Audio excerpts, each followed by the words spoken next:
Glory to God. Magandang umaga sa ating Panginoong Diyos at sa inyo mga kapatid. Pwede po bang magsiupo po muna tayo sandali?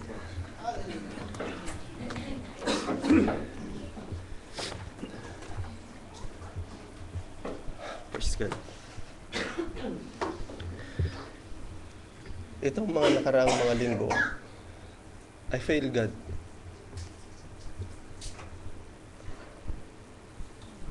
During the past service,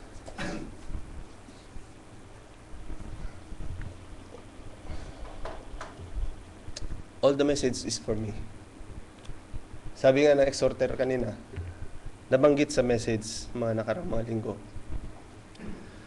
kung sino ang maaaring gamitin ng dyablo, yung mga pinakamalapit sa atin. Pero alam natin, it's not them by their own, but it's the spirit behind. That's right. Amen. And I failed to do the task that God appointed me to do. Hiyang-hiya ako sa sarili ko mga kapatid, nakaupo ako sa likod. Sabi ko, hindi dapat nangyari yung ganito. For when Job, when he was persecuted, he never failed to stop preaching the Word of God. He never failed to see the Word of God. Hindi niya inisip na panghihinaan siya, hindi niya inisip na magpapahinga siya, hindi niya inisip na dahil nagkaroon siya ng ganung karamdaman, maglalaylo ako. Hindi ganun ang inisip ni Job. Ang inisip ni Job nung nangyayari sa kanya yung bagay na yun, lalo siyang nagpatibay sa paghawak sa salita ng Diyos. And this Friday is not my schedule actually. So, nagkaroon ako ng panghihina. Kinumpromise ko yung schedule sa akin, which is hindi dapat. And I know marami sa atin ang nangyayari yung ganito. And it came to my mind, hindi dapat ganun. Dapat pag may dumating sa'yo, dapat panindigan. Doon mo ipakita yung talagang paninindigan sa salita ng Diyos. Sabi ko, dapat doon ko pinanindigan yung paggamit ng Diyos. Kasi meron siyang tinilagang paggamit sa bawat isa sa atin. Kaya lang yung dyablo, ibig hadlangan. Ngayon, saan ka makikinig? Yung paghahadlang ng dyablo o yung pagtawag sa iyo ng Diyos? Sabi ko nga, kung may problema, sa trabaho, hindi mo sinasabing, hindi ako pwedeng mag-drive kasi may problema ako. Hindi ako pwedeng bumiyahe kasi may problema ako. Hindi ako pwedeng sumunod sa sinasabi mo, sa schedule natin ngayon, kasi may dinadala ako. Which is hindi dapat eh. Kung yung tao, hindi natin napapangatwiran ng ganun, yung mga namiminuno sa atin. Bakit sa Diyos? Dahil ba hindi nagsasalita ng edible voice yung Diyos? Ginagawa natin yun? Kaya humihingi ako ng tawad at maging sa ating nakatatandang kapatid, alam ko naging burden sa kanila yung mga ganung bagay. At salamat sa Diyos sa mga biyaya dahil ipinaunawa niya yung mga bagay na yon. Siguro kung hindi niya nangyari din yung mga ganung bagay, hindi ko rin maiintindihan. Kasi tuwing may nangyayaring mga problema, hinihiling natin, Brad, hindi ako pwede, ikaw muna. Paano naman yung Diyos? Binigyan mo ng panahon yung sarili mo, paano yung para sa Diyos? So sabi ko, napakalaking pagsusori ko sa Diyos. Talagang nagsusori ako, mga kapatid. May biyahe ako, sige, pasok. Pero pagdating sa gawain, wag muna. Which is not good. It's not right. Nasaan yung paninindigan? Sabi nga, paninindigan sa paglilingkod sa Diyos. Sino makakapagpahiwalay sa atin sa pag-ibig sa Diyos? Yung kapighatian, yung kagutom, yung mga maliit na mga hindi pagkakaunawaan? No. Praise God for that eye-opening.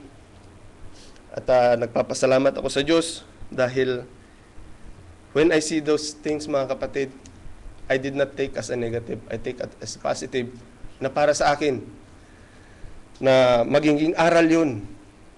Kasi hindi natin alam ang araw ng bukas. May mga nangyayari sa araw na ngayon na magiging aral para sa araw ng bukas.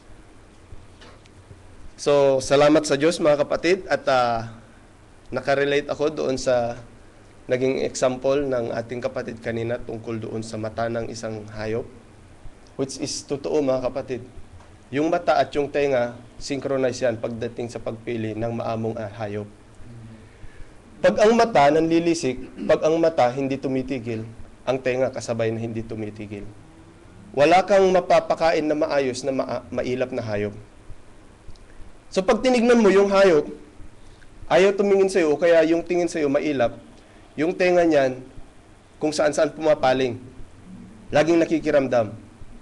Kahit na napakasarap na pagkain ang nasa harap ng isang hayop na mailap, pag may naramdaman na kaluskos, titingala, gagalaw yung tenga, lilingon-lingon. So, ang Diyos patuloy na naghahain ng masasarap na pagkain. Huwag na tayong maging matulad sa isang mailap na hayop.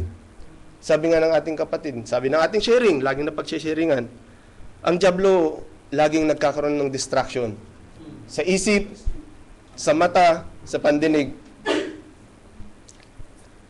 Try to ignore. Resist the devil, and the devil will flee from you.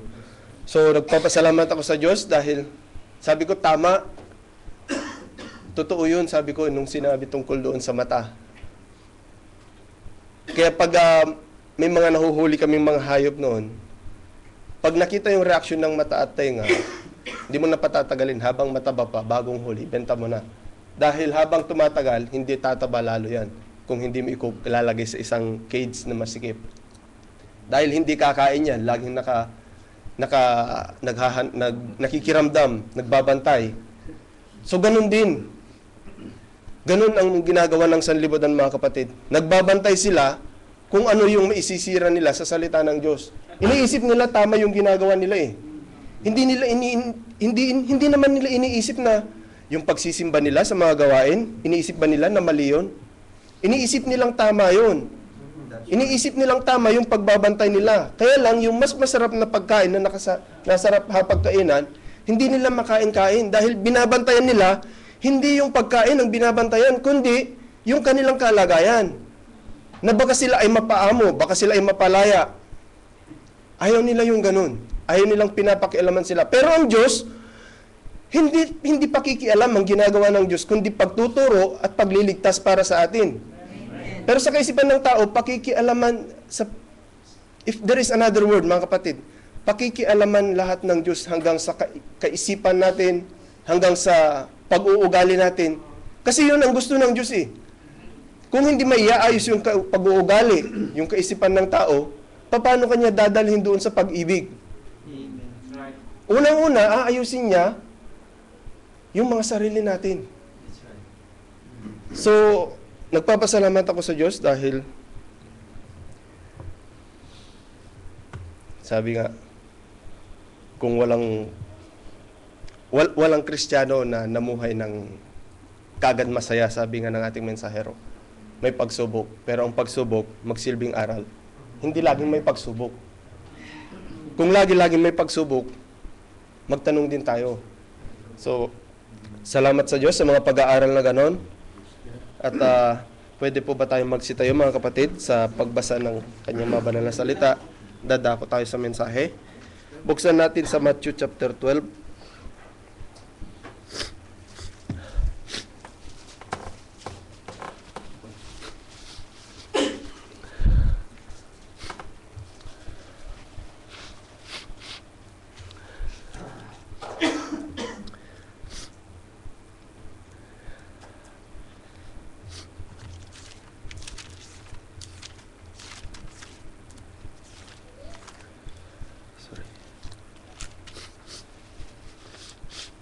Matthew chapter 12, verse 38. Kabisado ang mga verses, mga kapatid. Maaaring ma-memorize natin kung minsan. Tungkol ito kay Jonah at Solomon. So sabi dito, verse 38, nang magkagayon, nagsiparoon sa kanya ang ilang mga eskriba at sa mga pariseyo na nagsasabi, Guru, ibig naming makita ang isang tanda sa iyo. Datapwat, siya'y sumagot at sinabi sa kanila, isang lahing masama at mapangalon niya ay humahanap ng isang tanda at hindi siya bibigyan ng anumang tanda, kundi ang tanda ng propeta Jonas.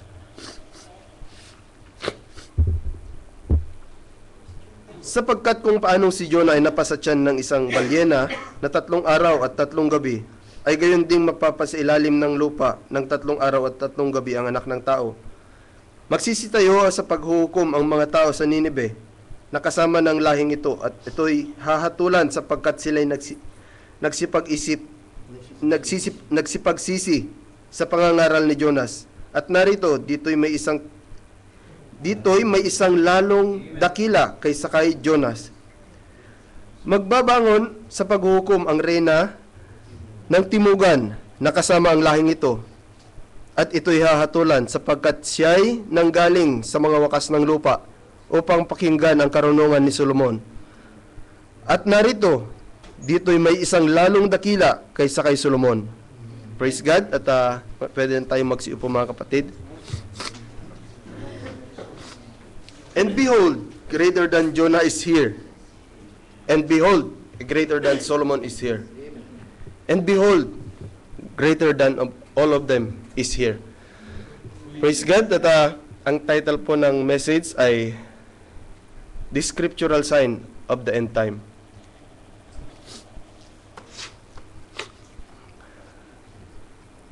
Alam natin ang mga pangyayaring ito ay nangyari hindi para maging kwento lang. Ito ay mga pangyayari kung saan may ipinakita ang Diyos na halimbawa. Ang mga bagay na ito kay Jonah ay nangyari sa Old Testament. So si Jonah ay isang propeta ng Diyos. Kilalang kilala siya sa pagiging propeta, mga kapatid. Alam natin ang naging ugali ni Jonah. So, inutusan siya ng Diyos ngayon na pumunta sa bayan ng Ninibe sapagkat gugunawin ng Diyos kung hindi sila magsisisi.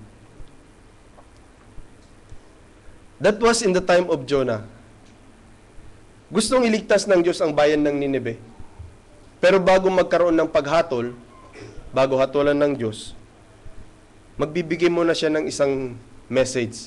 Magbibigay siya ng isang sign. At ang sign ay magkakaroon ng boses. Hindi po pwedeng magpapadala ang Diyos ng isang sign na walang boses. Anong ibibigay ng sign na yun? Kung walang boses na mangyayari. Kung walang mensahe. Ang nangyari kay Noah, hindi lang siya binigyan ng sign. Hindi lang siya binigyan ng utos na gumawa ng arka. Kailangang may boses. Ang nangyari kay Moses, hindi lang isang sign, hindi lang isang burning bush ang nakikita ni Moses. Merong boses na nangungusap doon sa burning bush. So if there is a sign, there should be a voice. If there is spiritual sign, there is an scriptural voice. So, ang Diyos nagpadala siya ng message sa bayan ng Ninibe. Ginamit si Jonah. Sabi kay Jonah, pumunta ka sa bayan ng Ninibe at kailangan magsisi sila sapagkat sa loob ng 40 araw, gugunawin niya ang Ninibe. Dahil mahirap, mga kapatid, mahirap ang isang bagay na uutusan ka ng Diyos, magde-deliver ka ng message. Mga kapatid, dito nga walang magpe-persecute sa'yo kung mag-deliver ka ng message. Ayaw pa natin kung minsan. Mahirap. Kasi alam natin yung dalang responsibilidad sa paggamit ng message. So alam ni Jonah yung mangyayari. At ang kaisipan ni Jonah, hindi magsisisi ang taga Ninibe. Kasi masasama yung mga yan. Paano magsisisi ang mga taga Ninibe? Sumasamba sa Diyos-Diyusan. Paano magsisisi ang mga taong ito? Dating mga Katoliko, dating mga Protestant, Baptist, Methodist, Sabatista. Pero sa paghasik ng salita ng Diyos, meron at meron. Hindi man buo, meron at meron makakapakinig. So lahat tayo, hindi man tayo mga dating hindi man tayo nanggaling sa isang gawain. Iba-ibang gawain. Pero ang salita ng Diyos dumating sa atin. So si Jonah, inisip ni Jonah, hindi naman niniwala yan. Hindi na sila tatanggap, masasama na yung mga yan. Taga Ninibe yan eh. Catholic yan eh, hindi maniniwala yan. Pentecostal yan, hindi maniniwala yan. No. Hindi natin alam, bukas ang biyaya ng Diyos, mga kapatid. Bukas pa ang biyaya ng Diyos. Kaya napakaganda yung sharing kagabi. We are not persecuting the brothers who are in the denominations. We are just revealing what is the truth behind those organizations and denominations. That they should come out of that system.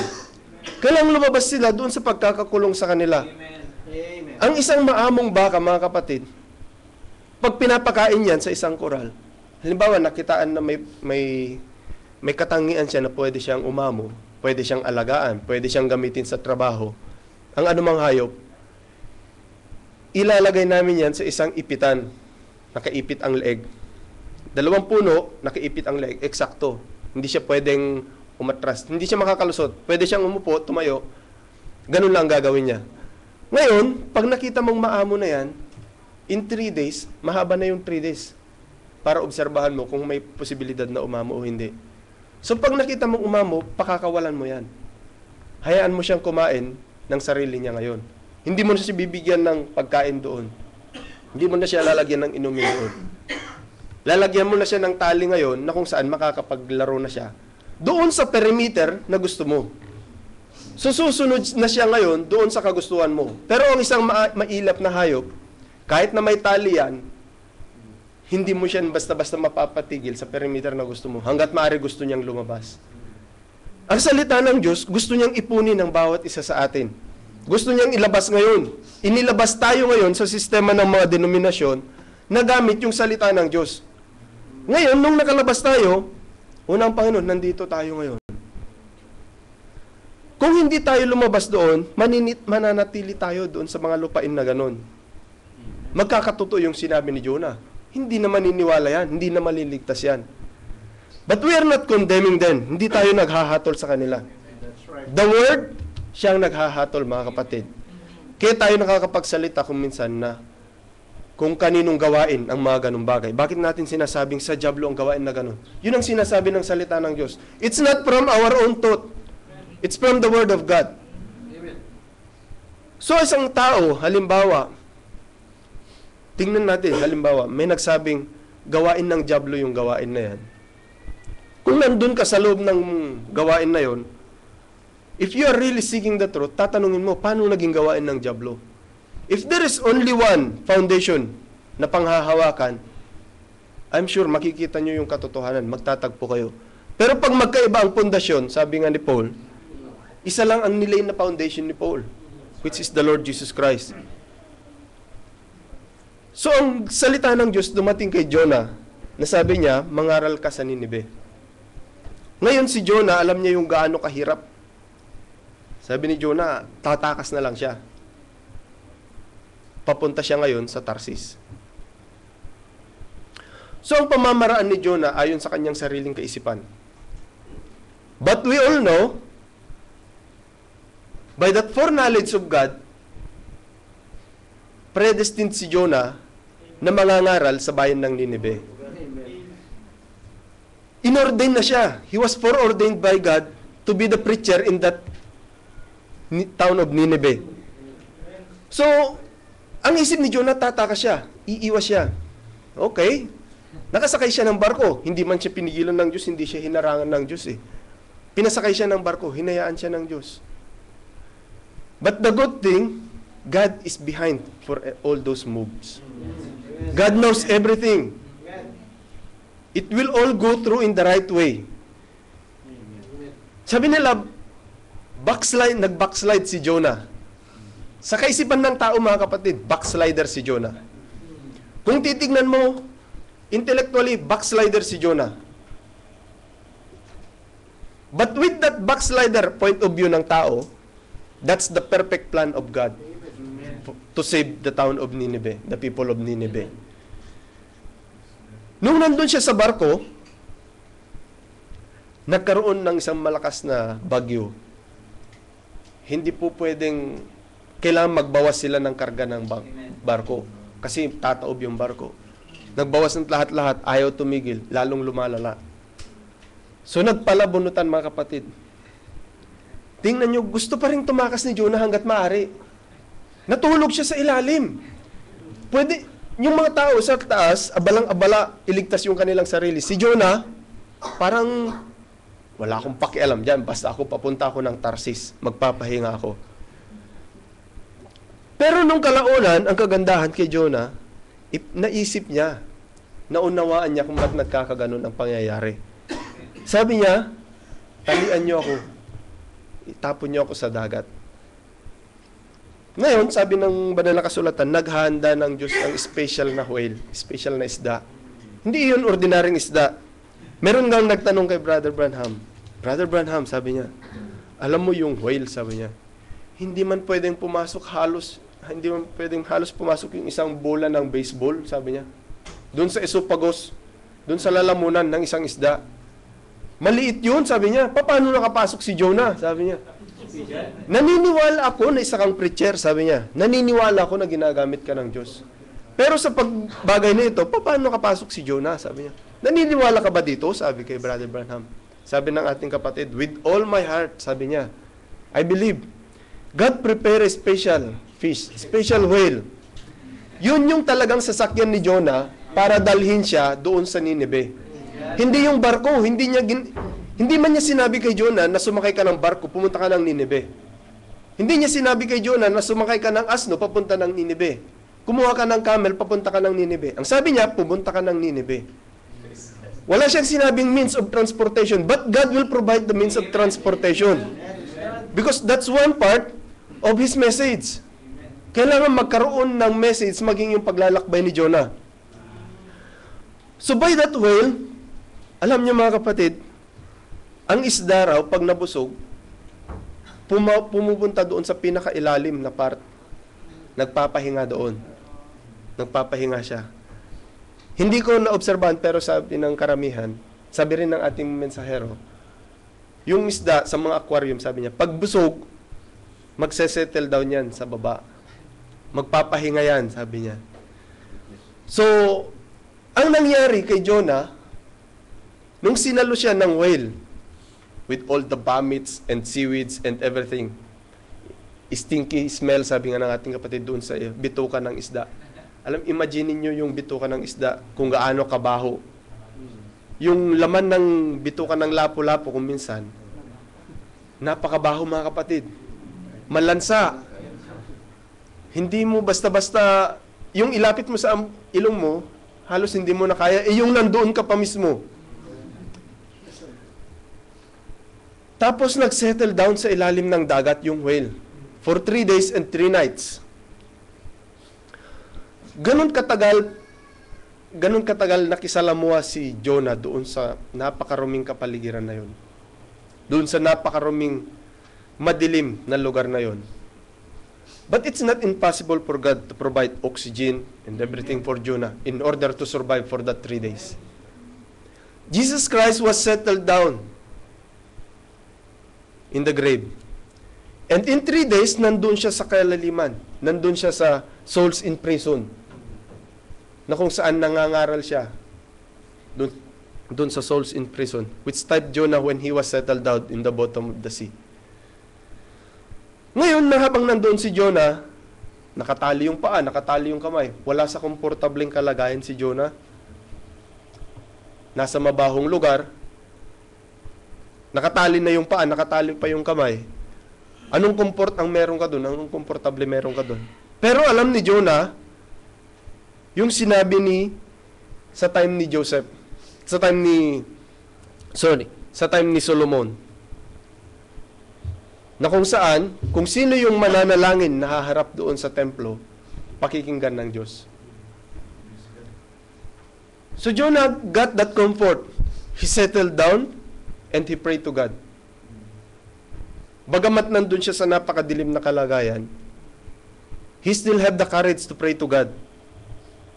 To deliver him out of that stinky smell. Alam niyo yung mapunta ka lang sa isang lugar na mabaho? Sabi ko nga nung sumasakay pa ako ng bus, sabi ko parang parusa itong nangyayari sa akin. Yung amoy ng loob ng bus, mga kapatid, wala yun doon sa amoy ng loob ng tiyan ng balyena na yun. Yung sa amoy ng loob ng bus, isang amoy lang yung naaamoy mo. Sabi mo, parang parusa na dahil hindi ka na makahinga. Doon pa sa kalagayan ni Jonah, Mas mahirap yun. So nanalangin si Jonah na ilabas siya doon. After that, after 3 days and 3 nights, dumaong yung balyena. Ang kaugalian ng mga taga Nineveh, mga kapatid, they're idolaters. Sumasamba sila sa mga Diyos-Diyosan. So, ang pinaka-Diyos nila, yung malaking isda sa dagat. So, praise God, it's same sharing yesterday. So, doon sa pagdaong ng balyena, napakita sa lahat ng tao, napakita sa maraming tao.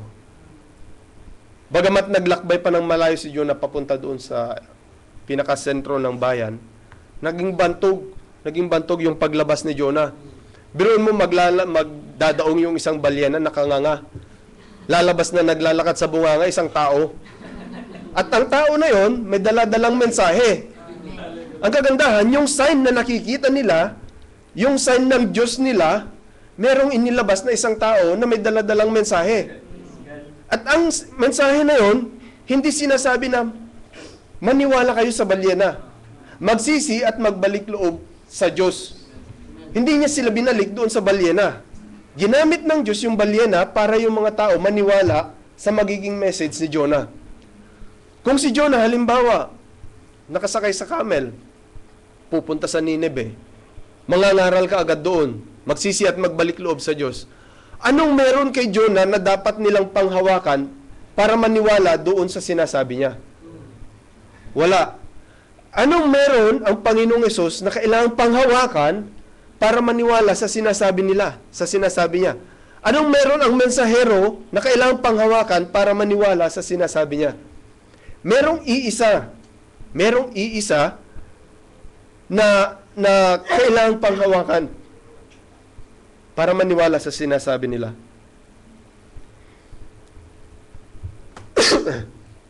Praise God. Ngayon, habang nangangaral si Jonah, palakad-lakad siya doon sa bayan. Ang tingin sa kanya, galing siya sa Diyos nila. So, kung ano man ang sabihin ni Jonah, kailangan maniwala sila. Kasi yun ang ginudiyos nila, yung isda na malaki na yun.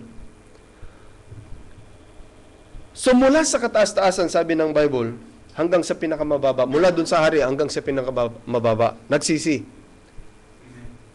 Hindi ginunaw ng Diyos ngayon ang Nineveh. Naligtas ang buong Nineveh. Pero ang tao, kung minsan, gusto yung, hindi mo mauhulaan yung gusto ng tao eh. Si Jonah nagkaroon pa ng hinanakit sa Diyos. Bakit hindi niya ginugunaw ang Nineveh? Sa atin ngayon, hindi natin pinagpipray na, bakit hindi pa ginugunaw ng Diyos ang mga denomination? Hindi ganon. Kasi meron pang time eh. Ngayon, kung hindi sila magsisisi, darating yung hatol. Yung mercy, magiging hatol. But once they receive that mercy, there will be no judgment. Habang ang tao tinatanggap niyang salita ng Diyos, walang hahatol na babalik sa kanya. Kasi ang salita rin ang siyang hahatol. Every word, there is no private interpretation. So, ang bawat salita ng Diyos na dumarating sa atin, hindi na natin kailangang i-interpret yan. Nung nangangaral si Jonah, hindi na nila kailangang i-interpret kung ano yung sinasabi ni Jonah. Magsisi at magbalik loob sa Diyos. Yun lang, kailangan lang nilang maniwala. Sa atin, kailangan na rin lang natin maniwala. Hindi na natin kailangang i-interpret ng marami ang salita ng Diyos. Ngayon, merong ginamit ang Diyos para i-reveal ang mga mystery. But there's no private interpretation for every word of God. It's God who will interpret His word. He Himself will do that. Hindi natin kailangan pagsikapan. Hindi natin kailangan pag-aralan. So, ang eternal life na gustong makamit ng tao, sa atin, unang Panginoon, napakadali. Napakadali, mga kapatid. Napakadali. Bakit natin sinasabing napakadali? Ikumpara natin sa nagiging kalagayan ng iba na nasa labas ng salita ng Diyos.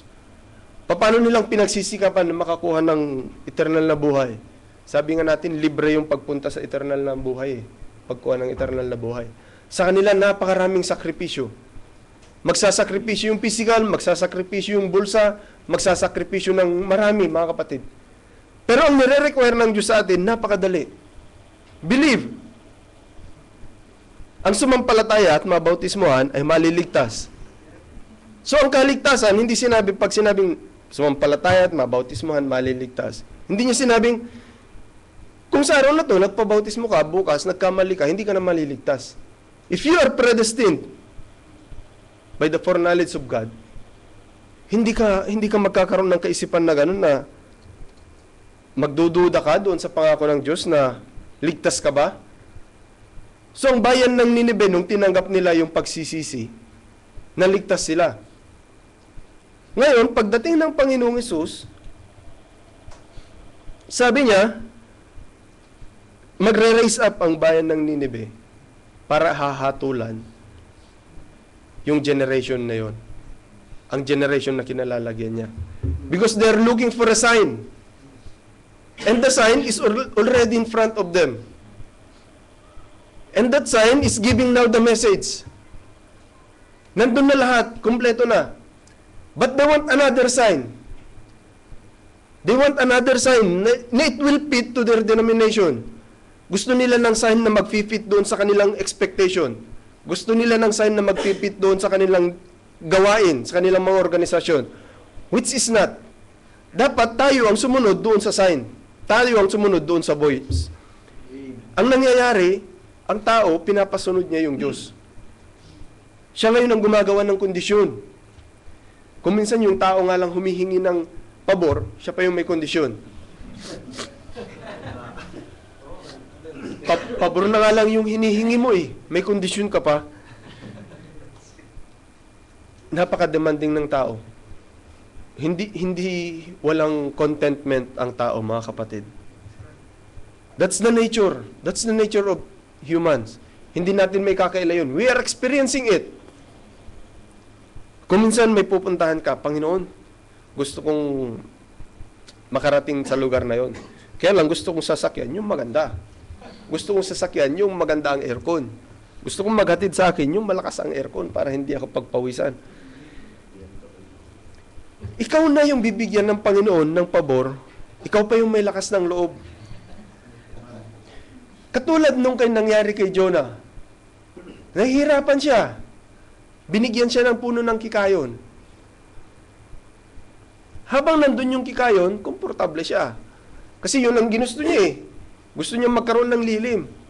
Nung namatay yung kikayon, nawala na siya sa kanyang nawala na yung temperance niya. Naisip na niya ngayon yung bayan ng Ninive na naman ang pinag-iinitan niya.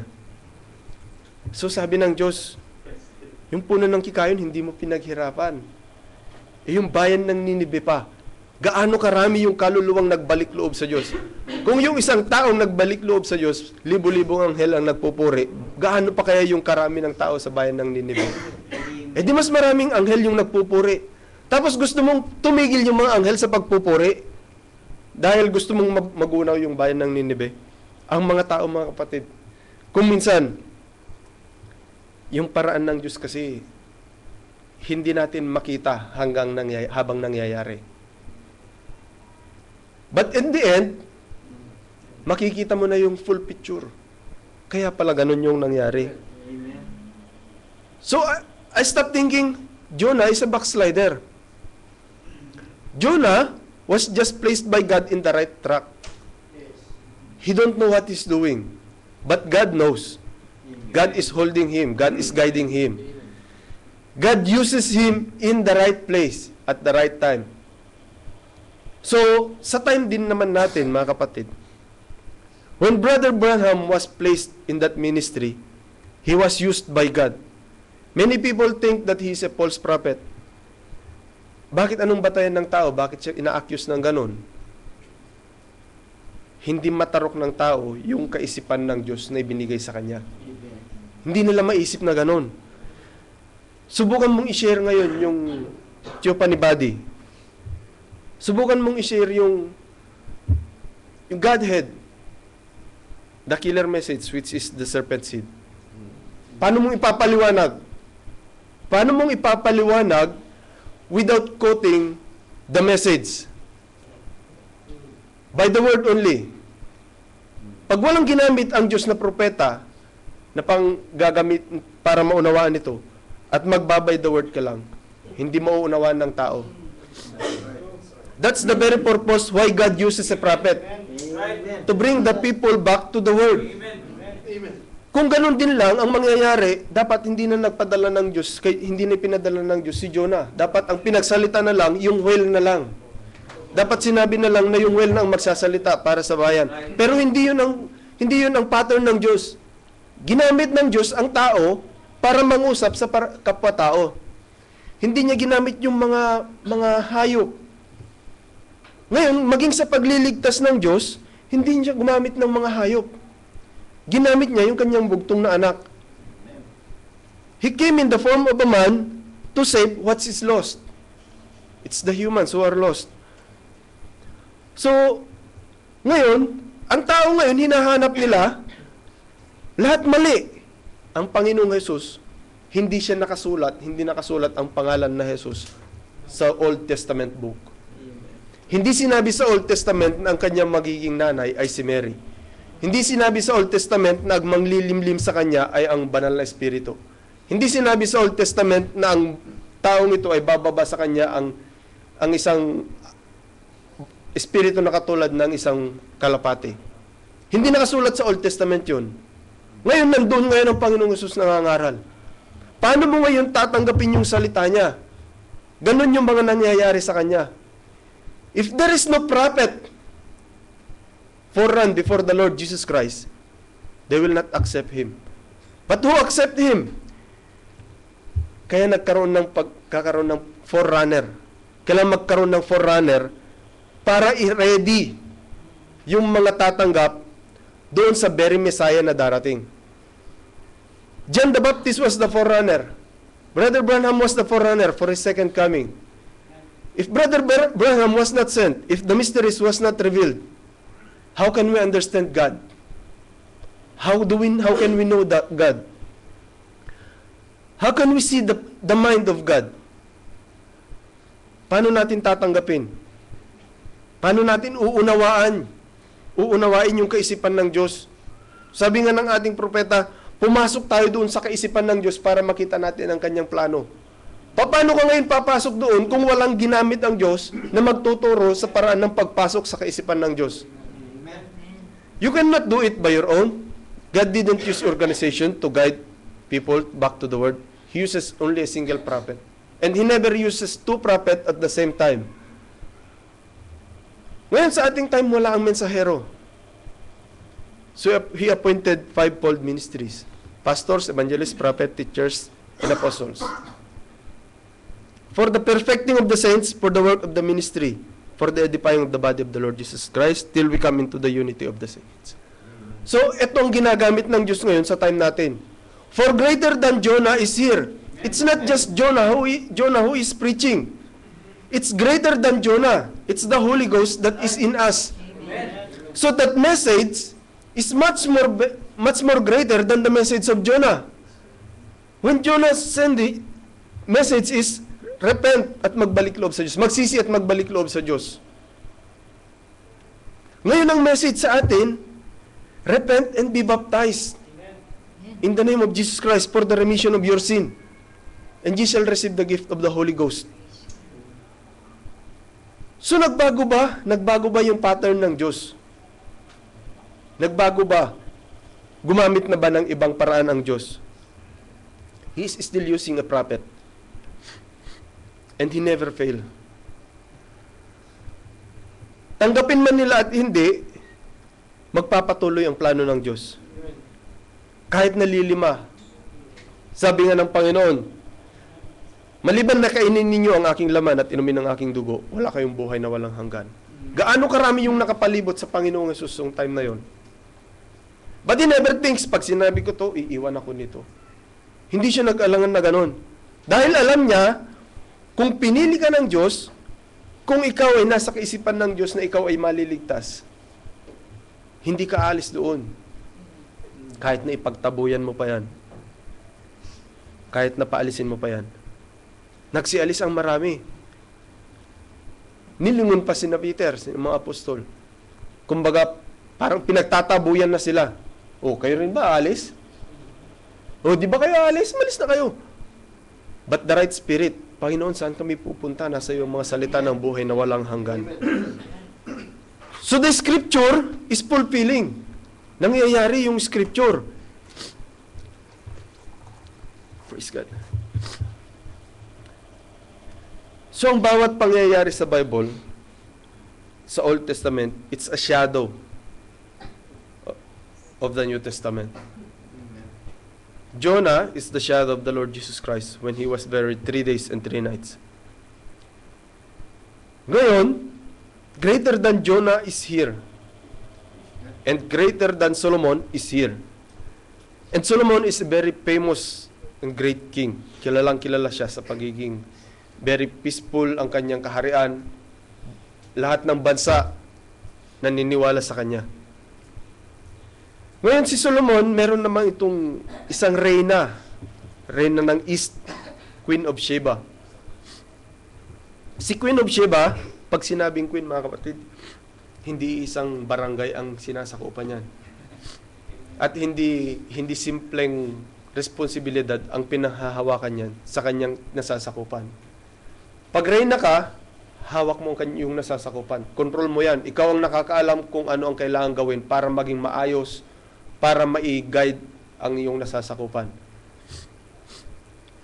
So, pag dumarating ang balita kay Reyna ng Sheba, naririnig niya.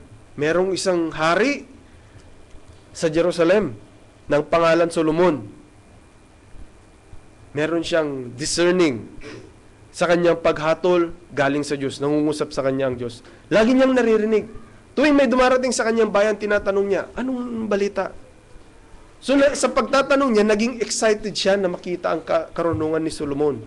There is something thirsting inside. Amen. He's not thirsting to see that how handsome Solomon is, how great his palace is, but he is thirsting to that discerning spirit behind Solomon, inside Solomon. Nakikita niya ngayon yung pagkilos ng Diyos kay Solomon. Yun ang gusto niyang ma-witness ngayon. Hindi niya gustong mabalitaan lang, oh, si Solomon, so naniniwala siya sa ganitong Diyos, o sige, maniniwala na rin ako kahit nandito ako. Pero hindi ganun ang nangyari. Gusto niyang ma-witness. Katulad ng babaeng Samaritan, nung sinabi niya, tingnan niyo, ito ba yung Messiah na hinihintay natin? So when these people went to witness the Lord Jesus Christ, bumalik sila ngayon, nagpatotoo sila. Hindi kami naniwala dahil sa sinabi mo. Kundi, na-witness namin. Hindi ko pinapatotoo na gumaling yung kapatid ko o yung kaya anak ng kapatid ko, kundi na-witness ko rin, na-experience ko rin yung pagkilos ng Diyos. So we are not depending on the testimony of every brothers and sisters. We want to experience how God works in us. Amen. Recently, Sister Baby, anong sabi niya? Alam niya yung Diyos ang humahawak. So kung hindi siya inalis ng Diyos doon, sabi niya, maaring mapahamak siya. Kung hindi pinaisip ng Diyos na uminom siya ng gatas, hindi siya alis sa kanyang pinaghihiwaan, maaring mapahamak siya. So when she experienced that, she has now the testimony that God is behind those things. Ang Diyos ang nag-iingat ngayon sa kanya. Hindi niya ngayon pangahawakan na, si brother ganito, naniniwala ako sa Diyos kasi si brother ganito, pinagaling niya. Si brother ganito, naging ganito ang buhay niya. Hindi. It's by your experience ngayon. So ganun ang dumating kay Reyna ng Sheba. Gusto niya ma-experience yung na-experience ng marami. Yung revival na nangyayari doon sa Jerusalem, gusto niyang ma-experience ngayon na magkaroon ng revival. So, nagsikap siya ngayon. So sa kanyang pag-alis, hindi siya pwedeng basta tatakas. Malaki ang kanyang nasasakupan. So magpapaalam siya ngayon sa kanyang mga subordinates o sa mga mas mababang mga opisyal niya. Ibibili niya ngayon ang kanyang kaharian.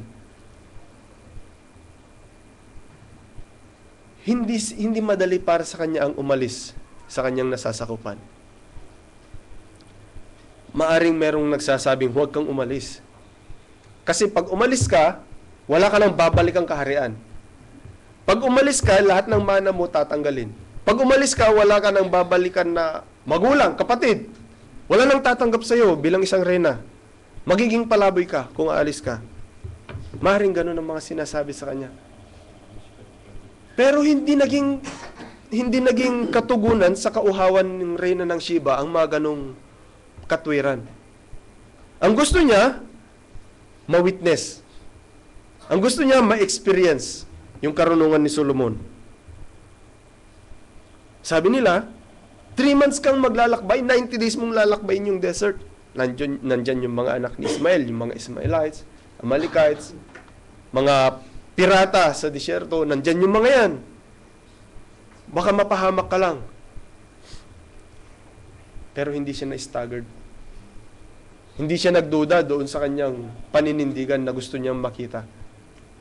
Hindi siya nagduda, hindi siya nagdalawang isip, napuntahan pa rin si Solomon para ma-witness yung karunungan ni Solomon. Bagamat nandun lahat yung yung mga discouragement ginagawa sa kanya, nagpatuloy pa rin siya. So in the desert, she traveled 90 days. 90 days. Pag umuwi tayo ng Pilipinas, yung 1 month, halimbawa, may budget tayo 1 month. Bakasyon, 1 month. Bakasyon grande. Pagdating mo ng Pilipinas, kung minsan, yung expectation mo ng gastusin, hindi ganun. So, maring magkulang. 1 month pa lang yun. Nandun ka pa sa magandang tahanan. Nandun ka sa, sabihin natin, may electric fan, may TV, komportable ka. Pero 1 month lang yung tinagal mo doon. Balisa ka na, hindi ka na mapalagay. Hindi ka na komportable kasi wala kang pera eh. Wala ka nang gagastusin, wala ka nang mapupuntahan. Ubus na. But Reyna Sheba, hindi siya nag-isip, 3 months akong maglalakbay, 90 days akong maglalakbay. Ano kayang meron dyan sa disyerto na yan? Wala siyang TV. Ang sasakyan niya, camel. Ang tirahan nila, tent. At hindi ganun kadali. By daytime, kahit na sabihin mong naka-tent ka, mga kapatid, mainit. Mainit yung loob ng tent. Kasi ang tent dito, ginagamit ito by winter. Para mainit yung loob ng mga tent nila dito. Kasi ang ginagamit, yung wool. Yung wool kasi, pag hinabi nila yon ginawang tent, mainit sa loob yun. Kaya tingnan nyo sa disyerto, pag taglamig, may nakatent lang doon, okay sa kanila yun kasi mainit yung ng wall sa loob. So, gaano kahirap yung magtayo ka ng tent, kinabukasan, kinahaponan, babaklasin mo para mag-travel kayo sa gabi. Tapos, bago mag-umaga, magtatayo na naman kayo ng tent para hindi mainit. Gaano kahirap yun? Walang komportable doon, mga kapatid. Walang komportable yung maglalakad ka ng 2 kilometro na asfaltado, na mainit yung panahon, 2:00 ng madaling araw. Walang komportable sa ganun. Walang komportable doon sa maglalakad ka, umahangin ng napakainit na hangin, humahampas sa mukha mo, katanghali ang tapat para lang maghanap ka ng sasakyan. Walang komportable doon. Pero ang Diyos, hindi niya tinitingnan yung kalagayan mo. Ang tinitingnan niya kung ano yung laman ng puso mo. Ang kagandahan kay Reyna Sheba, alam ng Diyos yung laman ng puso niya. Alam ng Diyos, hindi niya kayang ipagtanggol yung sarili niya kung merong mag-agrabyado sa kanya dun sa daan. So God give him all that protection. Gave her all that protection na kailangan niya sa disyerto. She gave all the comfortability. Hindi niya pinabayaan na, sige, dahil pupunta ka doon, pinili mo yan, bahala ka dyan. Ito ang magiging consequences. Hindi ganon. Kasi ang purpose ng Reyna ng Sheba, to witness that wisdom of Solomon, to witness the power of God, to experience the power of God. It's not to mock God. Hindi para pumunta para tuyain. Hindi katulad ng mga nandoon na, kasakasama na sa loob, kasakasama na doon sa grupo, ang iniisip, laging kontra. Ito yung prinsipe ng mga demonyo ito. Hindi ito galing sa Diyos. Ito yung nag-aangking Diyos. Yun ang mga kaisipan ng mga taong nakapalibot sa Panginoong Hesus. Pero yung mga tao na nasa labas, si Cornelio, sabi niya, naglilimos siya doon sa mga dukha, sa mga nangangailangan.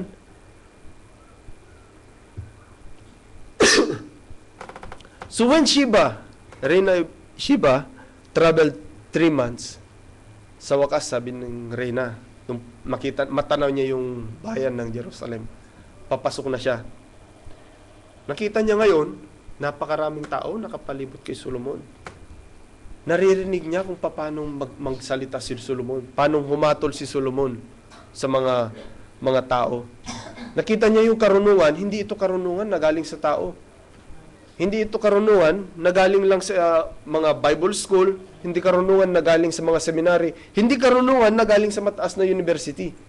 But it's a wisdom from God. Dahil hiningi ni Solomon yun.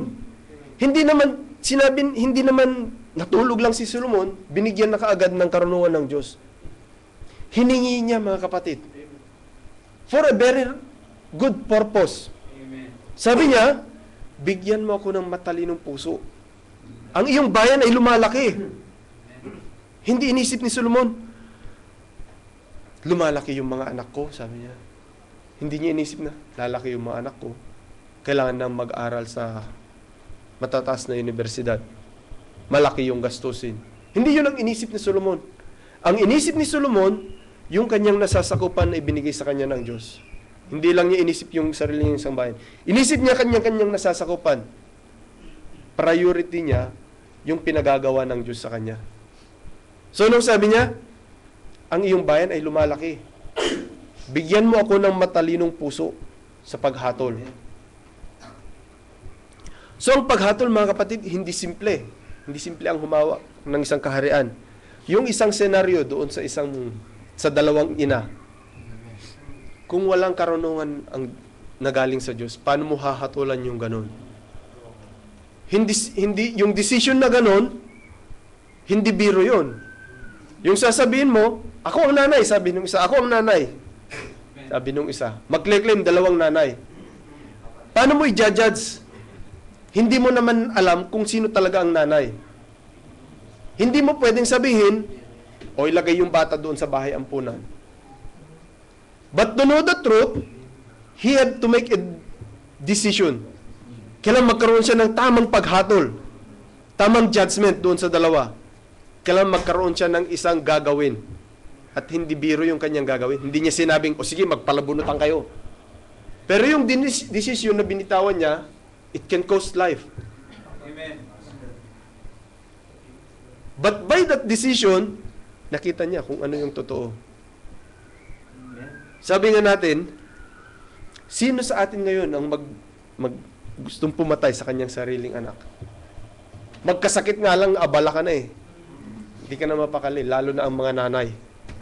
Dalawang nanay yung nag-away. Sabi niya, o sige, nag-claim yung isa, hatiin yung bata. Sa kanya yung isang kalahati, sa kanya yung isang kalahati. Kung ang isang tao, walang pagmamalasakit doon sa isa, okay lang. Pero dahil buhay, alam ng nanay kung gaano kahalaga yung buhay na binigay ng Diyos sa kanya. Iingatan niya yan. 9 months niyang iningatan sa tiyan. Kung doon pa lang walang halaga sa kanya, pwede na niyang tanggalin. Pero iningatan niya 9 months hanggang sa lumabas, hanggang sa paglaki. So by that time, sabi ng isa, o sige, paghatian namin, hatiin mo. Sa akin yung isa, sa kanya yung isa. Pero yung totoong nanay, huwag, sabi niya, ibigay niyo na lang sa kanya. Huwag niyong papatayin yung bata. So, saan galing yung ganong karunungan? Sa atin ngayon, nabasa natin, nakita natin, so parang madali. Ikaw yung umupo doon sa kalagayan na yon. Napakasimple yung mga suliranin kung minsan, hirap desisyonan.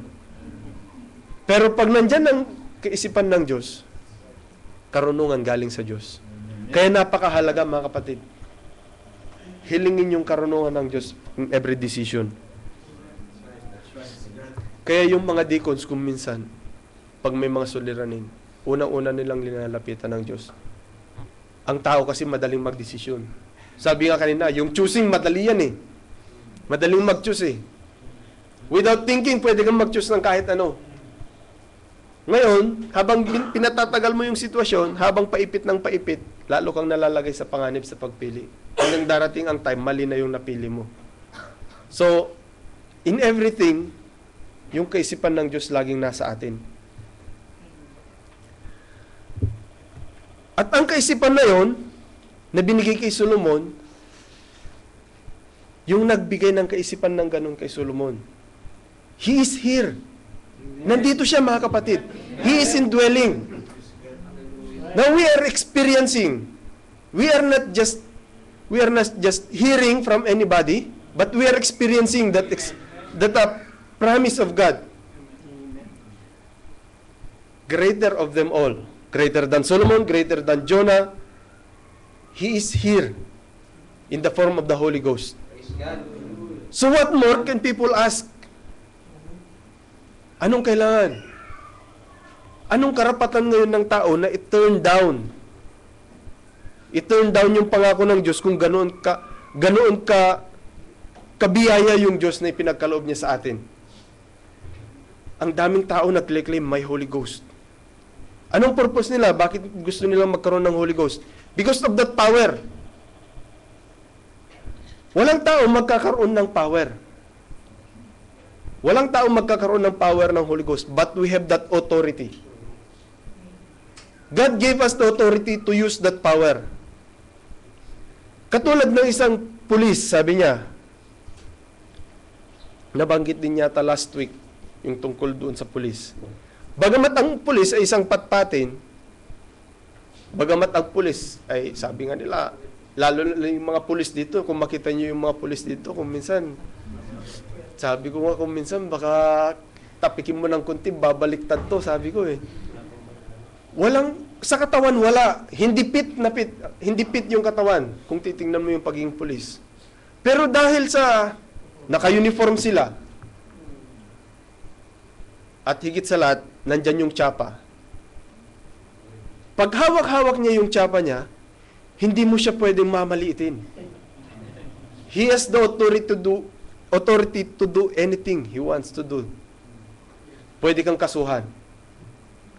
Ngayon, yung isang pulis na patpatin, sabi ng ating mensahero, ilagay mo sa gitna ng daan. Ilagay mo sa gitna ng daan, kahit na gaano kabilis yung isang humaharurot na sasakyan, sabi niya, kahit na 500 horsepower pa yan, kahit na trailer pa yan, kahit na gaano kalaki yan, kahit na gaano kaganda o sports car na sasakyan yan, pag tinaas niya yung kanyang kamay, titigil yan. If he is in the proper uniform, sabi niya, nakasuot siya sa tamang uniform. He is in the right place. He has the right authority. Titigil ang sasakyan na yan, sabi niya. Kahit na tumatakbo pa yan ng 120 kilometers per hour. If that police says stop, stop.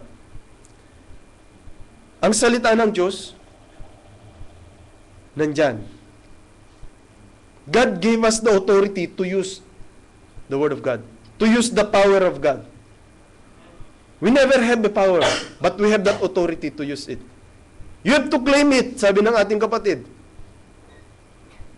We have to claim every word. Because that's for us.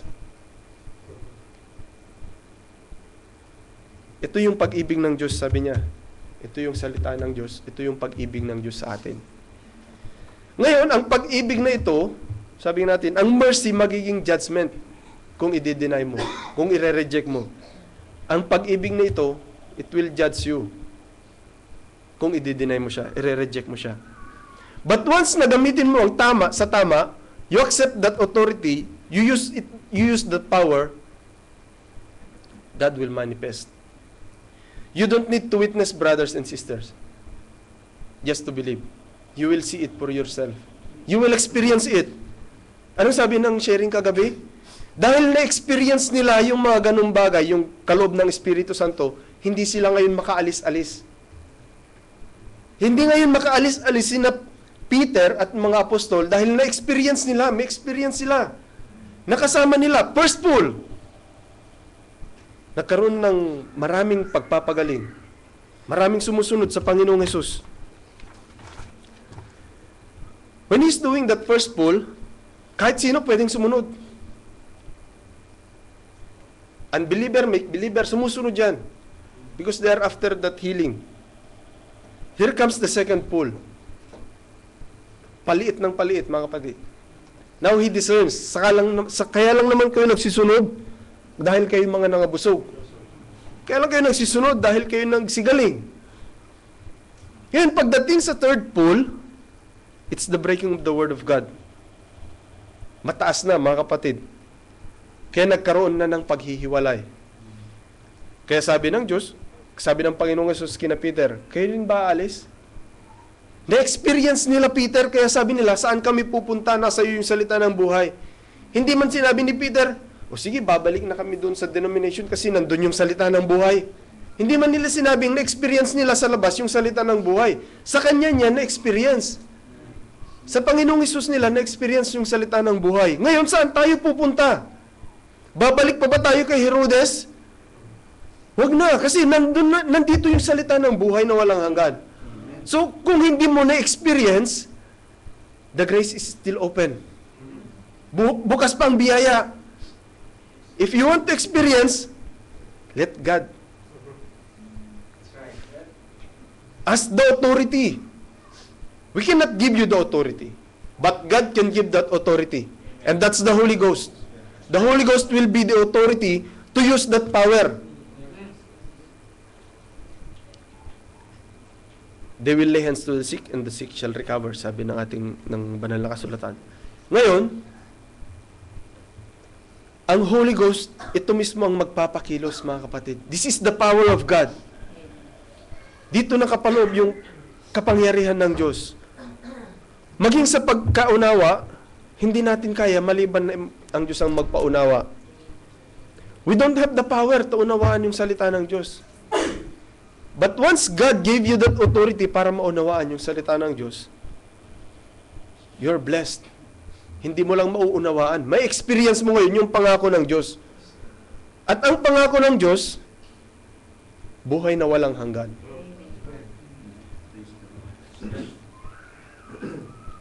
Maring iniisip ng iba, ang i-experience ko lang, divine healing. Katulad kay Moses, maring sabihin, si Moses, na-experience niya yung miracle. Sabi ng Diyos, ihagis mo ang iyong tungkod. So, paghagis niya, naging ahas, pulutin mo sa buntot. So, that's a miracle. That's the first sign, sabi ng Diyos. Now, the second sign. Sabi niya, ilagay mo yung kamay mo sa bosom. Pagtanggal, tanggalin mo. Sabi niya, naging ketong, nagkaroon ng ketong. At ang ketong hindi malilinis ng tao, mga kapatid. So, ipasok mo ulit, sabi niya. Nung nilabas niya ulit, gumaling. So, the miracles and sign is there. Ngayon, ang tao, karamihan, maring, ang iniisip ng tao, yung ma-experience lang yung mga ganong promise. Yung signs and wonders, divine healing. Kaya yung generation ng Panginoong Hesus, sabi niya, yung adulterous na generation na ito, humihingi ng sign. Nandyan yung sign, nandyan yung voice, nandyan yung message. But they're still looking for a sign. Anong sign ang gusto nilang tignan? Nandun na lahat yung super sign. The super sign is the Lord Jesus Christ. When He was born in that Bethlehem, He is the super sign. Ibinigay sa kanila yung super sign.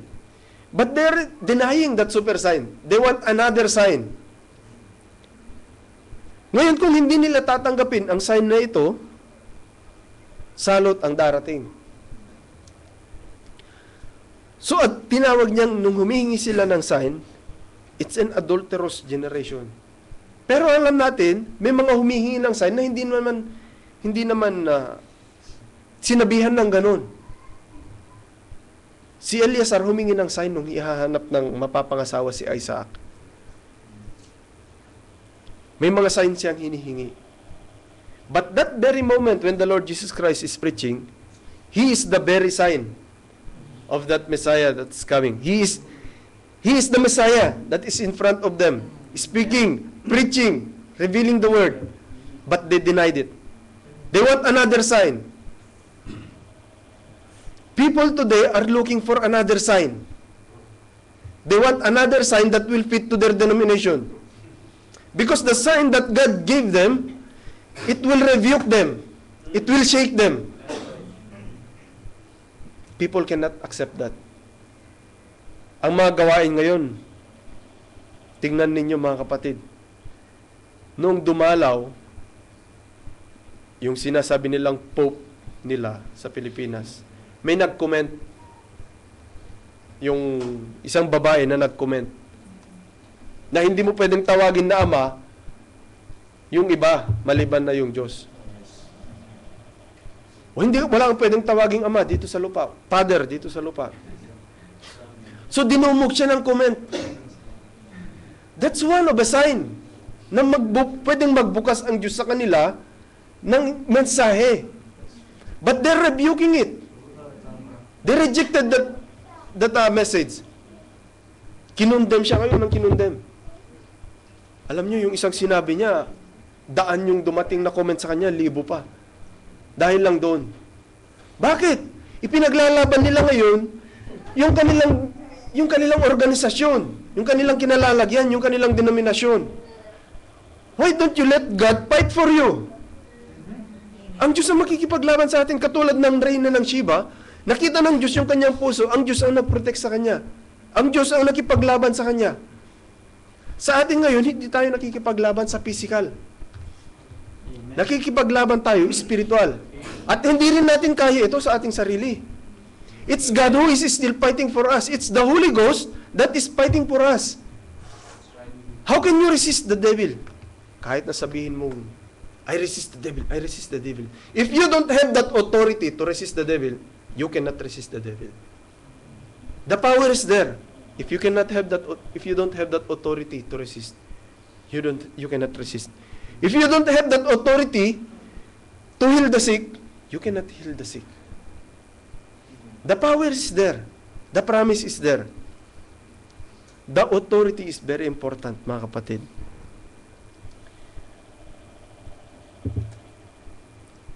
So sa time natin, alam natin na maraming signs ang nangyayari.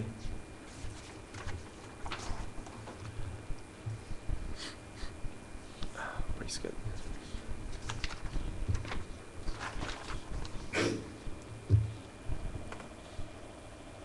Hallelujah. Gusto ng mga tao maging malago yung gawain. Gusto ng mga tao maging, ibig sabihin yung malago, maraming miyembro, malaking gawain, malaking buildings. Tingnan ninyo mga kapatid, pag merong mga nangyayaring mga sinasabi nilang milagro, yung lumuluhang mga birhen, pag nagkaroon ng spotlight, parang magkakaroon ng reflection yung ilaw, magkakaroon ng forma ng kung anong klaseng tao. Doon sila ngayon napupokus. Doon sa nakikita nilang ganon. Let's say, that's the sign. Let's say it's a sign. But where is that message? Anong message ang dala ng sign na yon? Anong message ang dala ng miracle na yon? Anong message ang dala ng reflection na yon? Wala man. They're just after na maging popular yung kanilang grupo. Sasabihin nila, lalo na pagdating doon sa kay Mama Mary nila. Any form na makita nila korteng tao, pag sinabing Mama Mary, they're pertaining to that Catholic. Because that's one of their idols. Ginagamit nilang idols yun. Mga kapatid, huwag tayong mag-focus doon sa sign lang. Tignan natin yung voice, yung message ng sign. Anong dala-dala ng sign na yun? Ngayon, anong dala-dala ng claim ng ibang mga denominasyon na meron silang propeta? Anong message ang dala? Ang tao ba binabalik ng message doon sa salita ng Diyos o nilalayo sa salita ng Diyos? Maging sa mga nasa message sa time natin, kitang-kita natin kung paano dinadivert. It looks like right, but it's wrong. Tingnan nyo yung third coming. Where did it came from? It came from one of the member of the true message of God. Galing siya doon eh. Galing doon yung nag-founder noon. Pero yung pinanggalingan niya, hindi ganun yung turo. Nung lumabas siya, nagtayo siya ng sarili niyang kaisipan. He interpret the message by his own. He interpret the word by his own. So there comes a third coming this time. We are not experiencing the third coming. We want to experience the second coming. And it's very near, mga kapatid. It's very near. The second coming of the Lord Jesus Christ is very near because of these signs. Ngayon, anong tinitingnan ng tao ngayon? Bakit naniwala ang marami? Ginamit din yung kanyang pinanggalingan. Ginamit din ang message. But out of that message, he make a different context. Binigyan niya ng ibang kahulugan. Kaya nagkaroon ng iba. Ganun nasisira ang salita ng Diyos, mga kapatid. Ganun na idadivert yung kaisipan ng tao. Sabi ni Paul, as a wise master builder, sabi niya, according to the grace of God, which is given unto me, as a wise master builder, I have laid that foundation. That foundation, and another builded thereof. But let every man take heed how he buildeth thereupon. That foundation is the Lord Jesus Christ. For other foundation can no man lay than that which is Jesus Christ. So there is only one foundation. It's the Lord Jesus Christ. It's the Word. There is only one foundation. So magtayo man sila ng made of silver, made of gold, made of wood, made of, sabi nga niya, hay, lahat masusunog. Dahil isa lang ang pundasyon na tinayo ni Paul. It's the Lord Jesus Christ. So kung ang tao magtatayo ng kanya-kanyang sarili sa salita ng Diyos, sa una, mga kapatid, gagamitin ng salita ng Diyos.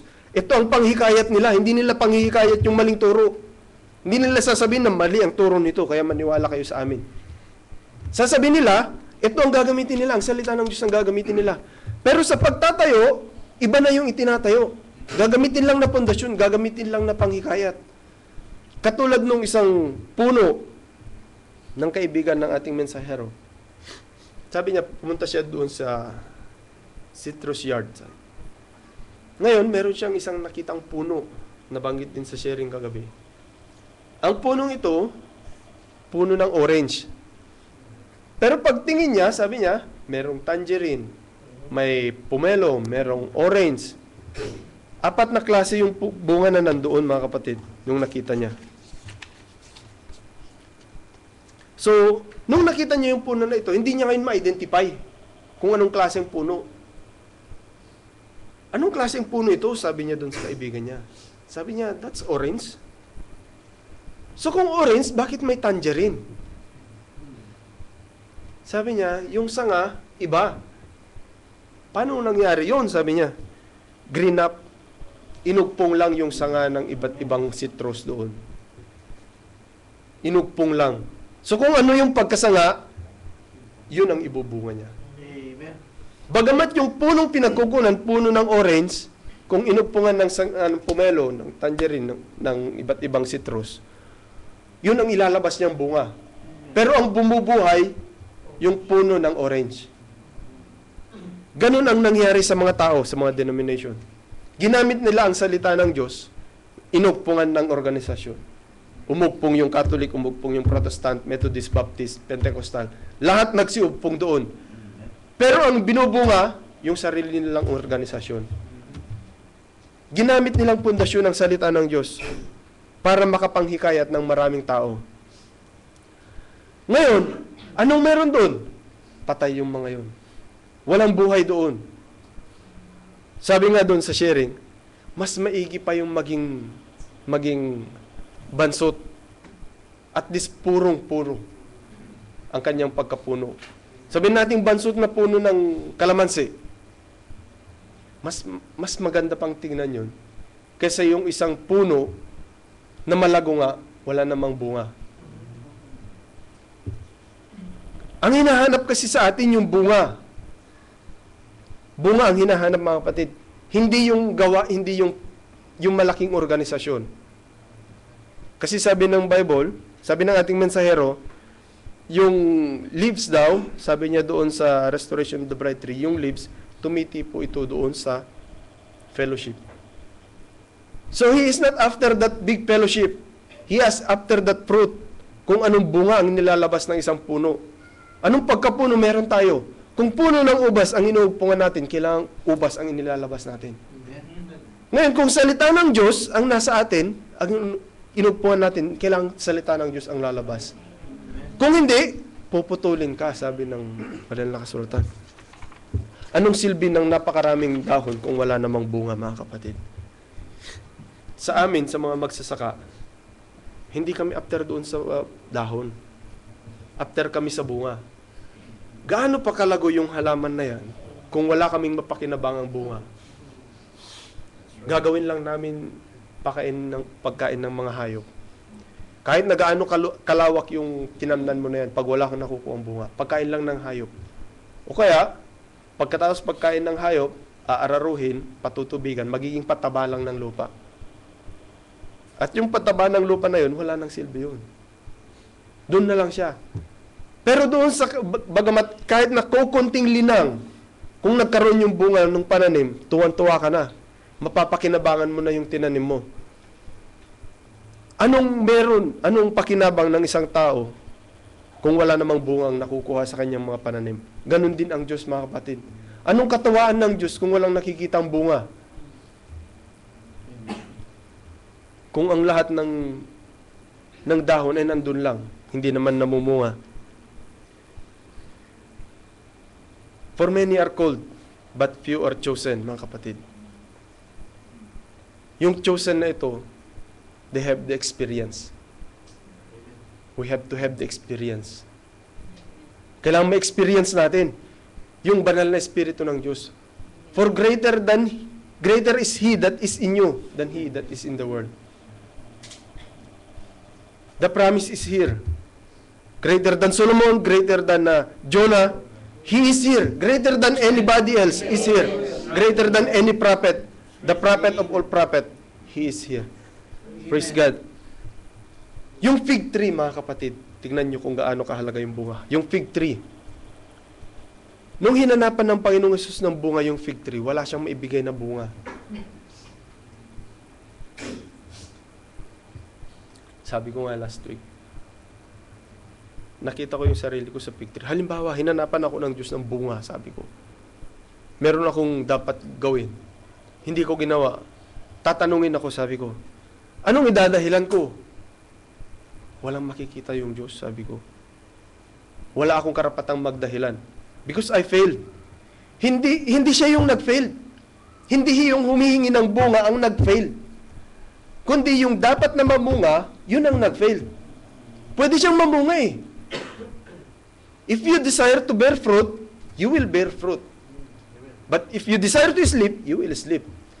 Kung ayaw mong mamunga, huwag kang mamumunga. Merong mga hayop kasing ganun, mga kapatid, na experience namin. May mga hayop na ayaw nilang magbuntis. Hindi namin alam kung anong meron sila na kaya nilang tanggihan yung pagbubuntis. So, ang tao, pwedeng gawin ng tao, pwede niyang tanggihan. Bagamat nakikinig siya, pwede niyang tinatanggihan, ayaw niyang ilabas. Nakikinig lang siya. Pero ayaw niyang mamunga. Ayaw niyang ipamuhay. What's the use? Anong silbi ng hayop na yun na ayaw manganak? Ang gusto lang niya magpataba ng magpataba. Kakarnihin lang yun, mga kapatid. Hindi pa kinabang yun. Ang isang inahin, ang isang babae, kailangan manganak. Yun ang pakinabang doon sa mga babae, para manganak. Ngayon, kung walang pakinabang, kakarnihin na lang yan kung ayaw manganak. So, habang hinahanapan ng Diyos ng bunga ang bawat isa, kailangan patuloy na mag-produce. We don't have the power to produce. God have the power. But we have that authority. Use that authority to claim that power to God, to produce fruit, to bear fruit. God is waiting for that fruit. God is always looking for that fruit. Tingnan niyo yung isang puno na hitik ng bunga. Tuwang-tuwa ka, hindi mo maputol-putulan ng sanga eh. Kahit na kung minsan tatama na kung saan-saan sa mga ibang ano. Hanggang maaari, ayaw mong putulin, idadivert mo pa, tatalian mo, idadivert mo siya para hindi lang maputulan. Kasi lahat ng sanga namumunga. May pakinabang lahat. Ngayon, kahit naman gaano kalaki yan, kahit naman walang tatamaan yan, kung wala kang bunga makikita, kung minsan pag-iinitan mong putulin. Kasi wala kang pakinabang. Ang bunga ang hinahanap ng Diyos sa atin. Kailangan ang bawat sanga namumunga. Ang bawat sanga na hindi namumunga, sabi ng banal na kasulatan, pinuputol, pinoprone down, at sinusunog. Nakaumang na nga yung palakol, mga kapatid. Anytime, pwedeng dumating ang Panginoong Hesus. Ang hinihintay natin, hindi yung unity of faith ng maraming organisasyon. It's the unity of faith inside the church. Para magkaroon ng one accord. Yung one accord, kailangan magkaroon ng one mind. Hindi ka na makakakuha ng one mind sa labas, mga kapatid. Yung nasa loob, doon mo makukuha yung one mind. The mind of Christ, doon mo makukuha. Hindi mo makukuha yun sa labas. Maliban na pumasok sila sa loob ng salita ng Diyos, hindi magkakaroon ng one mind. So, ang unity of faith, nandun na sa loob. Pinipilter na lang. Nasa pinakapinong filtration na tayo, mga kapatid. Sabi nga natin, kung nung una, simple lang yung pagkapiga. Ngayon, pigang-piga na. Pigang-piga na. Yung pinakahuling piga na. Kumbaga sa gata, yung pinakahuling gata niya. Wala nang matitira. Tatanggalin na lahat. And praise God, these are hidden to the wise and prudent. But it was revealed to the babes. Manatili tayong maging bata sa harapan ng Diyos. Once na nagpakadalubhasa tayo, wala nang magagawa ang Diyos. Isipin natin, kaya ko na yan. Ay, yung message ng Jonah at saka Solomon na yan, matagal na yan. Yes, matagal na. Pero anong naging bunga? Memoryado ko na yan, alam ko na yan. Pwede ka nang mag-relax. No. Alam niyo, mga kapatid, naging aral sa akin yung nangyari sa amin ni Brother. Si Brother Clive ulit ang nag-exhort noon. Every time I have schedule, I prepared only one message. So, pag may schedule ako, isang message lang. Yun lang ang anuin ko, mga kapatid. Isa lang ang isusulat ko talaga, wala na. So, susunod na message, isang message na naman. Bagamat magbabasa ka, isa lang yung isusulat ko talaga. Hindi ako magsusulat na ano. But one time, what happened? The message that I prepared, yun ang prepared ng exhorter. It became a lesson to me. What if nag-deliver ang exhorter ng message form? Anong gagawin mo? I-replay mo ngayon yung sinabi ng exhorter. Wala ka ng ibang pagpipilian, isa lang yung sinulat mo. Wala ka ng ibang bubuklatin, maliban na lang, manghuhula ka. So, that became a lesson to me. Sabi ko, hindi pala dapat ganun. Kaya sabi ng ating kapatid, nung una, yung sinasabi niyang habang bakante niya, nagsusulat siya ng marami. Dinesire ko yun, magsulat ng marami. Kaya lang, relax ka eh. Pa-isa-isa yung schedule mo, relax ka. Isa lang. Bagamat magbabasa ka, isa lang yung isusulat mo. Pero mga kapatid, napakahalaga yung pagsusulat. Meron o wala kang schedule, sabi nga niya, pag pumunta ka sa ibang lugar, pwede mong gamitin yun. Kaya, una ang Diyos, maging sa trabaho kung minsan, ang malaking gamit yung mga tab na ginagamit natin. Kasi, sinubukan kong mag-experiment doon. Meron pala siyang application na Word. So, pwede ka palang gumawa doon. Pagkatapos, pwede mong i-print, pwede mong i-edit. So, napakaganda pala. So, ang ginagawa ko, pag print mo, kung minsan, susulat ko na doon sa notebook para may compile. Kasi kung minsan nakaprint lang, pwedeng mawala anytime yan. Pag napilas yung isang pahina, wala na. So, sabi ko, anytime, pwedeng humingi ng bunga eh. Paano hiningan ka ng bunga? Binanggit na ng exhorter yung hinanda mong message. Ano pang sasabihin mo? Alam niyo mga kapatid, mahirap yun. And I encourage everyone, mga kapatid. Kung hindi maganda, huwag niyong kukunin. Pero kung isang mabuting bagay, I encourage everyone na magandang gawin yun. Bagamat wala tayong schedule, magsulat.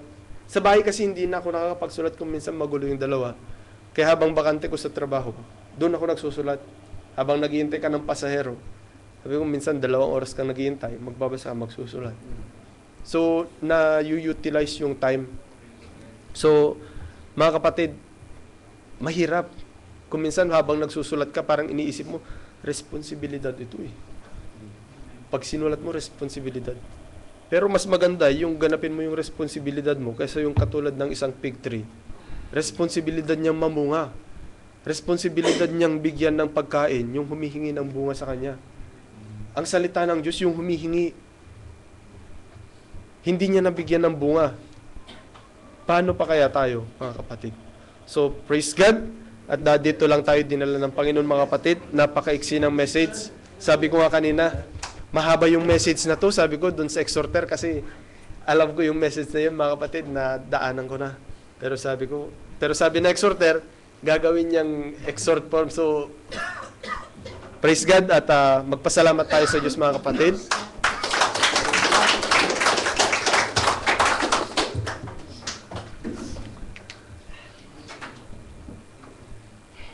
Praise God. Hallelujah, Lord God. Glory to you. Hallelujah. Dakila naming Amang Diyos, makapangyarihan ka sa lahat. O Ama, Ikaw ang nagtalaga ng araw na ito at Ikaw ang tumunghay sa amin hanggang sa oras na ito, O Lord God. Ang aming mga pananalita nawa ay naging kalugod-lugod sa iyo. Kung ano man ang aming nasambit na hindi naging ayon sa iyong kalooban, O Ama, burahin mo sa aming mga puso at isipan, O Lord God. Ibalik mo ang bawat isa sa iyong mga banal na salita, O Panginoong Diyos. Alisin mo ang pag-aalinlangan, alisin mo ang anumang pagdududa. Nawa ang bawat isa na dumalo rito, O Panginoong Diyos. Napunan ang aming kauhawan katulad ng Reyna ng Sheba, O Lord God, nung nakita niya ang karunungan ng iyong lingkod, O Lord God.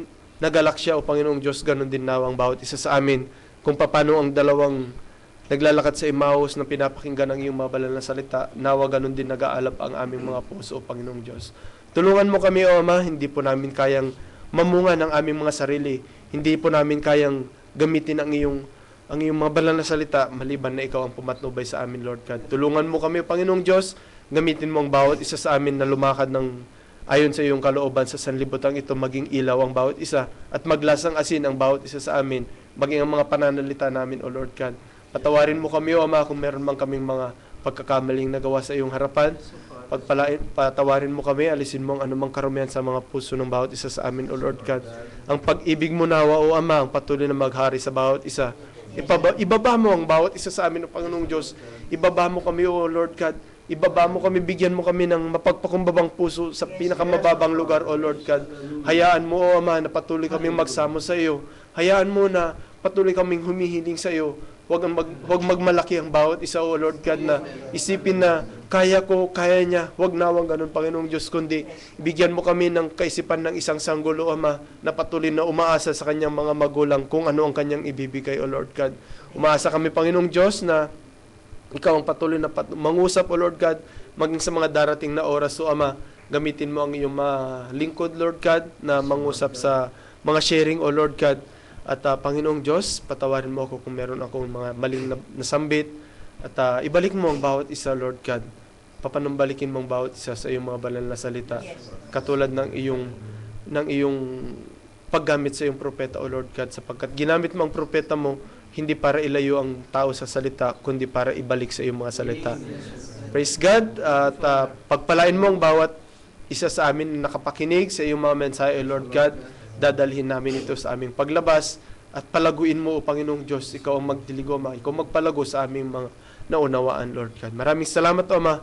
Ito po aming mga samot dalangin sa iyo sa pangalan ng iyong bugtong na anak, ang aming Panginoong Hesus. Amen. Amen.